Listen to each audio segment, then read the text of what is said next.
தொடர்ச்சியாக ஐயா விஜய் வந்து தொடர்ச்சியாக அதிமுகவை ஊழல் சக்தி எடுத்துக்கிறது. ஏங்க அவரு வெளியில் வந்து பொது வெளியில் வந்து பார்த்தா தாங்க தெரியும். பொது வெளியிலே வரல. 72 நாள் கழிச்சு தான் ஒரு சம்பவம் நடந்து போச்சு. அந்த சம்பவத்தொட்டி 72 நாட்கள் ஒரு கட்சி தலைவரே வெளியே வரல. நாட்டில் என்ன நடக்குதுன்னு தெரியல. எந்தெந்த கட்சி எந்தெந்த கட்சியோட கூட்டணி இருக்குன்னு தெரியல. எந்த கட்சி தேர்தலில் தலைமை தாங்கன்னு தெரியல. அதை வச்சே நாங்கள் என்ன செய்யுது? அவருக்கு ஒன்றுமே தெரியாத போது எங்களை கேள்வி கேட்டால் அவர்கிட்ட போய் கேள்வி கேளுங்க.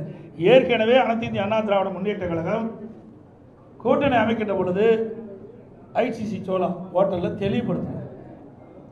மரியாதைக்குரிய மாண்புமிகு உள்துறை அமைச்சர் திரு அமித்ஷா அவர்கள், நானும் எங்களுடைய மூத்த நிர்வாகிகள் எல்லாம் கலந்து கொண்டு முதல் பேட்டியிலே சொன்னார், அனைத்து இந்திய அண்ணா திராவிட முன்னேற்ற கழகம் தேசிய ஜனநாயக கூட்டணி இரண்டும் இணைந்து புதிய கூட்டணி அமைச்சிருக்குது. இந்த கூட்டணிக்கு அனைத்து இந்திய அண்ணா திராவிட முன்னேற்ற கழகம் தலைமை தாங்கும். இந்த கூட்டணி தேர்தலில் வெற்றி பெற்று ஆட்சி அமைக்கும். அதிமுக ஆட்சி அமைக்கும். எங்களுடைய கூட்டணியுடைய வேட்பாளர் இபிஎஸ் தெளிவுபடுத்தியாச்சு. முதலமைச்சர் வேட்பாளர் இபிஎஸ்.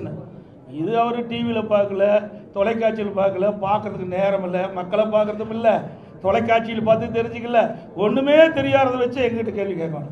புரியுதுங்களா? தெரிஞ்சிருந்தா பரவாயில்ல. ஒரு கட்சியுடைய தலைவர் எல்லாம் தெரிஞ்சிருக்க வேணும். தெரியாம அறியாம பேசிட்டு இருக்காரு. நாட்டில் நடக்கிற நிலவரம் என்னன்னே தெரியல. இப்படி ஒரு தடவையாவது இப்படி பிரஸ் மீட் காட்ட சொல்லுங்க, புரிஞ்சுக்கிட்டோம்.